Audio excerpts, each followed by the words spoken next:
Noches. Aquí tenemos ahora, tenemos acá en este live que estamos haciendo en el día de hoy a Guillermo Fariñas. ¿Qué tal, Guillermo? ¿Cómo anda, Idolidia? Un Vamos a estar, saludo, ¿eh? un saludo.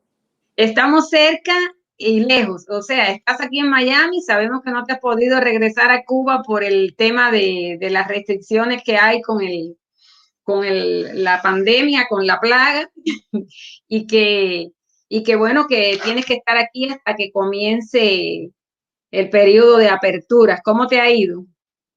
Bueno, aquí realmente estoy trabajando mucho, escribiendo. Pude hacer una novela sobre temas de prisiones. Yo, cuando salí de la prisión de Valle Grande, mi primera prisión, me hice el propósito de hacer o hacer una novela sobre la guerra de Angola y otra novela sobre lo que es una prisión en Cuba. Y bueno, realmente este virus del Partido Comunista Chino me ha dado la posibilidad de eso. Sí, estás todo el tiempo escribiendo, o sea, en algunas ocasiones me decías eso. Pero bueno, precisamente vamos a hablar hoy de una guerra que no ha existido en 60 años, pero que nos metieron por la cabeza siempre en Cuba, cuando constantemente nos decían que viene el lobo y nos va a atacar.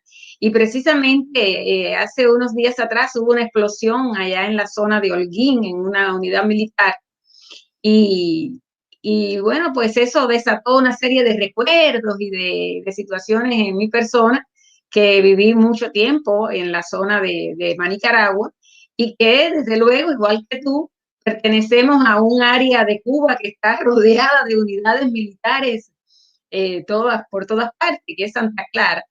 Y estuve hablando con algunos amigos que me llamaron después que yo hice ese live que yo hice hablando de las explosiones, de lo de Manicaragua. Algunas personas me escribieron y algunos amigos me hablaron de explosiones que han ocurrido en otros lugares de Cuba. Por eso es que te estaba invitando hoy, porque tú estuviste también en unidades militares cuando fuiste recluta. ¿Fue así? Bueno, sí, no, yo fui camilito, o Tú sea, fuiste Camila. Ya. fui cadete militar también. Pero sí conoces el tema del que te hablo porque vives en Santa Clara, y entonces te No, proponía conversar o en el sea, día de... tuve que ir, o sea, a muchas unidades militares por el hecho de ser camilito y ser cadete. Sí.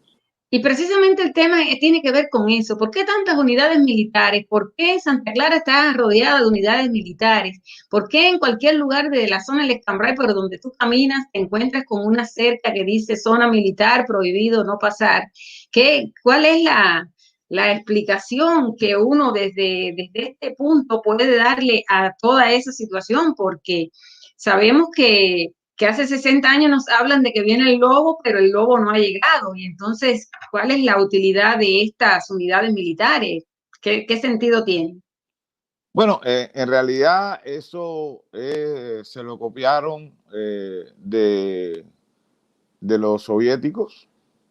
O sea, los soviéticos, las ciudades más conflictivas que había en la Unión Soviética, las rodeaban de academias y unidades militares para hacer un balance de personas desafectas al gobierno con personas seguidores del gobierno.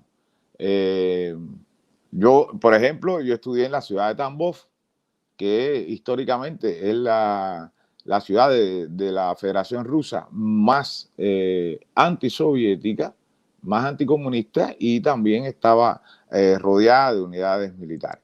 En el caso de Santa Clara, y no solamente Santa Clara, estamos hablando de Camagüey, estamos hablando de varios lugares como Colón, Perico, Jovellanos, Pero Betancourt, Jaué Grande.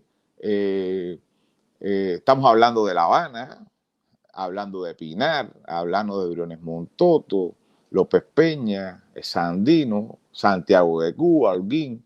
O sea, El país entero.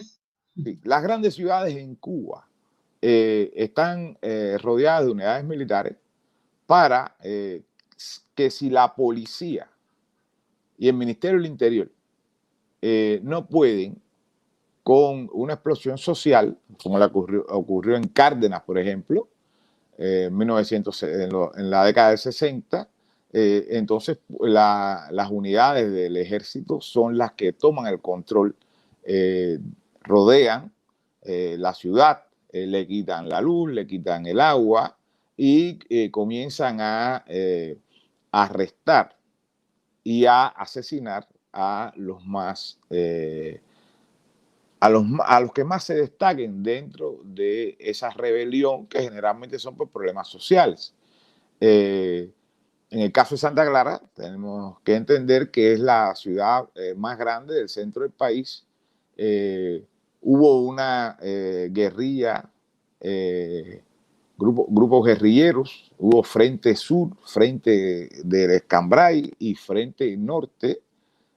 Hubo alrededor de 3.000 combatientes dentro de las guerrillas, armados, que comenzaron en 1960 y terminaron en 1966, cuando se arrestó de manera engañosa a José Pepe Rebozo, pero quedaron las redes urbanas de abastecimiento a las guerrillas anticomunistas, que siguieron haciendo sabotajes, siguen haciendo sabotajes, para hablar claro. Son por eso existe la unidad de enfrentamiento a la actividad terrorista enemiga, que es la homóloga de la unidad de enfrentamiento a la actividad subversiva enemiga. O sea, la unidad de enfrentamiento a la actividad subversiva enemiga es a nosotros los no violentos, pero la unidad de enfrentamiento a la actividad terrorista enemiga es a los violentos. O sea, dentro de Cuba queda un remanente de personas que rompen vidrieras, que queman carros de chivatos, de altos dirigentes, por ejemplo, el último gran juicio que hubo en Santa Clara fue en el año 85, cuando había una red de anticastristas que todos los meses rompían una guagua Belier en la planta, porque le echaban un químico en el motor que la rompía y la dejaba inútil para toda la vida. O sea, y ellos saben que independientemente de que las personas tienen que simular, ellos tienen un sistema que se llama Opinión del Pueblo, que es la contrainteligencia del Partido Comunista de Cuba, que recoge constantemente las opiniones que verdaderamente dicen las personas. Y ellos saben cómo está el enfrentamiento. Y por eso es que tienen un grupo de unidades militares, por ejemplo, alrededor de Santa Clara. Yo sé que hay alrededor de todas las grandes ciudades de Cuba, pero en el caso de Santa Clara, tenemos, por ejemplo, en la carretera central, Banda Esperanza, tenemos una unidad militar en Las Minas, tenemos una unidad militar en la presa que le dicen La Mojonera. Tenemos, si vamos para Manicaragua, tenemos La Piedra. La Piedra. Si vamos para Placeta, tenemos La Ceniza. Si vamos carretera de Camajoní, tenemos la unidad militar que está detrás de las Antillas, frente a la Universidad Central de las Villas.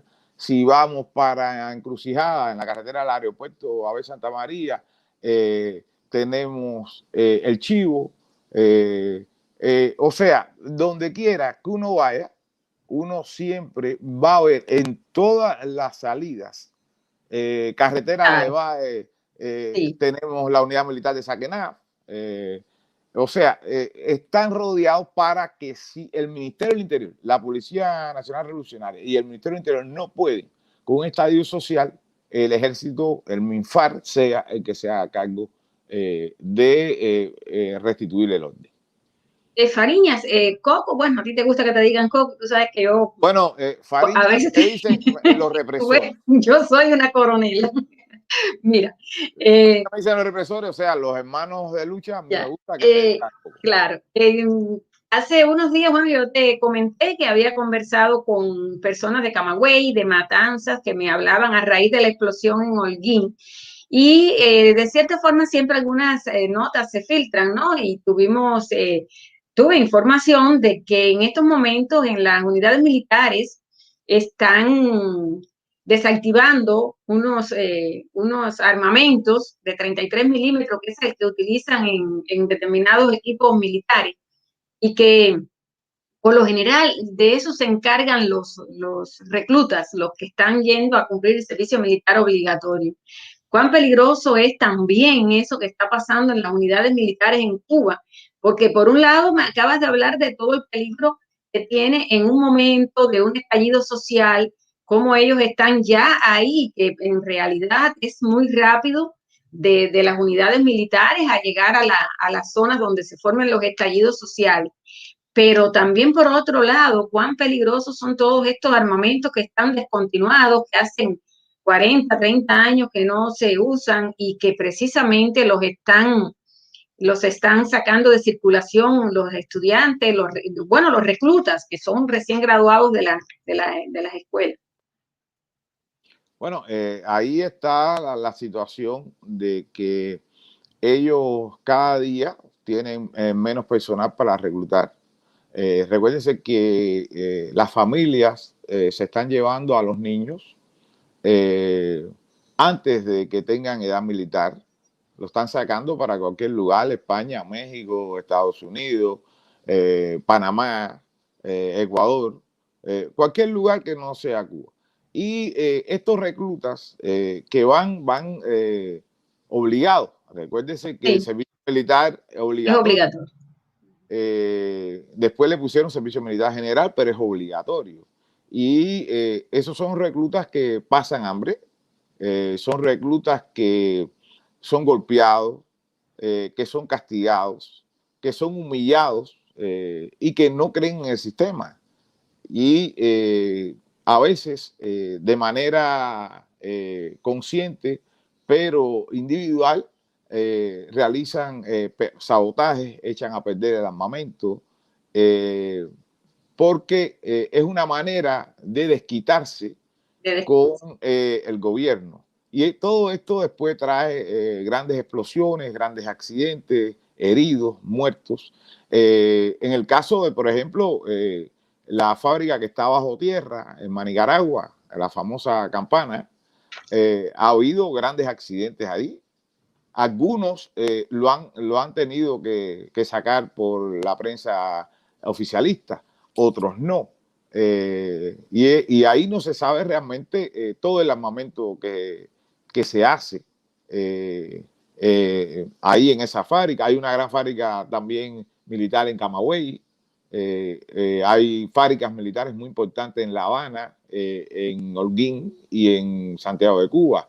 O sea, Cuba hasta cierto punto también es una exportadora de armamento que lo vende y es una manera de buscar moneda libremente convertible. O sea, el peligro está en todos los sentidos y en todas las situaciones, porque por un lado el peligro a la vida. Tú te imaginas una explosión, un mal trabajo con estos proyectiles en una de esas unidades cerca de la ciudad es un peligro. Yo recuerdo, bueno, en algunas ocasiones tú fuiste a Nicaragua, conversábamos del peligro cuando sacaban las rastras cargadas de municiones de la Campana y las pasaban por esa carretera, que es una carretera muy peligrosa, llena de huecos, baches, es muy estrecha. Salían esas rastras cargadas de municiones desde la Campana para Santa Clara o para la zona de Cumanayagua, Cienfuegos, a transportarlas para, como tú bien explicabas, las sacan del país. Y era el grado de ansiedad que hasta yo misma llegué a sentir en algún momento porque en un evento indeterminado provoque un accidente de esos carros, Pues estaba en peligro Manicaragua completa, podía volar la ciudad, o Bueno, el pueblo, sí, porque sí, bueno, Manicaragua no es una ciudad, pero igual pasaba cuando recorrían las zonas, los pueblecitos que había por la carretera, lo mismo para Cienfuegos que para Santa Clara. sí, sí, o sea, es una irresponsabilidad Sí. eh, sacar municiones, pasarla por en medio de un municipio poblado como es Manicaragua. Si se produce un accidente ahí, desaparece el municipio completo. O Cumanayagua, que es otro municipio montañoso, también. Es muy Eh, peligroso.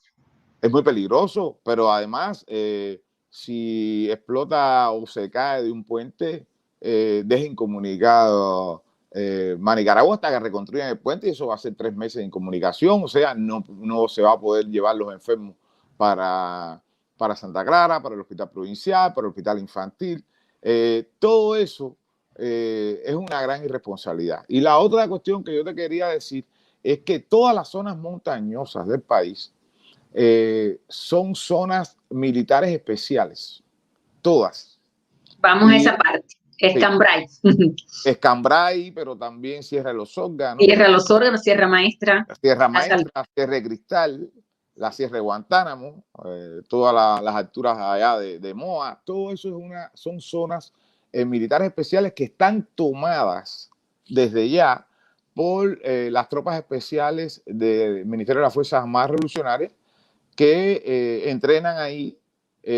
Por eso constantemente es esos cartelitos que se ven que no pasar zona militar, porque ellos lo que están evitando es que exista algún tipo de guerrilla rural. Cuando hay algún descontento popular, cuando hay un enfrentamiento con la policía y algunos remanentes de esos que se pueden escapar puedan alzarse en armas en eso. O sea, todo ese miedo es el que tiene la nomenclatura de la Junta Militar, porque para mí en Cuba lo que hay es una Junta Militar con tintes civiles para que nunca vuelvan a ser tomadas las montañas por las personas que son anticomunistas. Sí, y es curioso, y ahora que mencionas la Junta Militar, y me viene de pronto a lo que leo en estos días con el tema de las tiendas en Cuba y todas las áreas que pertenecen al mando militar. Y también, pues, la situación de los bancos que hay fuera de Cuba que pertenecen también a los estamentos militares y toda esta situación que se está dando en este momento. Y conversaba contigo cuando hablamos para coordinar el encuentro de hoy, me acordaba mucho de una época en Cuba en que un día nos amanecimos con la información de que todos los líderes, los líderes entre comillas, porque son puestos por ellos, estaban en los altos mandos del país después de los sucesos del maleconazo, todos eran militares, todos venían del mundo militar. Y eso, pues yo decía, yo miraba a mi esposa y le decía, ¿te das cuenta? Ahora sí no hay para nada ni disimulo. Y es que a partir de esa fecha, ¿cómo hemos quedado entonces? Bueno, yo creo que ha sido una manera de que Raúl Castro haya ido dando un golpe de Estado lento a partir de 1989. Después del maleconazo en 94, fueron puestos colocados a dedos, varios altos oficiales de la dirección política de la FARC.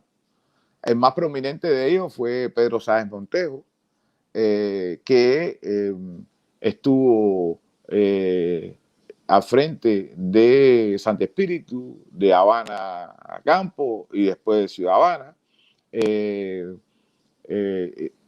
Llegó a ser el segundo jefe de la dirección política de la FARC, pero tenemos muchos,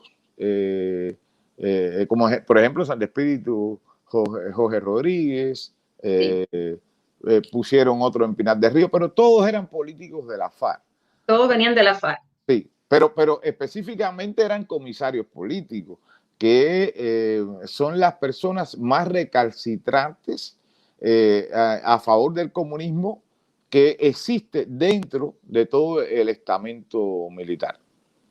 Sí, básicamente en este momento estamos hablando un poco más de 20 años después de todo eso, nos da la justa medida de que cualquier intento de cambio que quiera haber en Cuba, pues la gente con lo que se va a encontrar es con toda esta cúpula militar que está instalada y que tiene incluso sus grandes ganancias, sus dineros en cuentas, en lugares donde nadie se las puede tocar, pero además que tienen el control absoluto y el dominio total del país entero y tanto como que pueden ser capaces de en determinado momento incidir hacia el punto de con quién nosotros queremos negociar, con quién será lo que nosotros haremos nuestras conversaciones y los que querrán poner el punto. Ustedes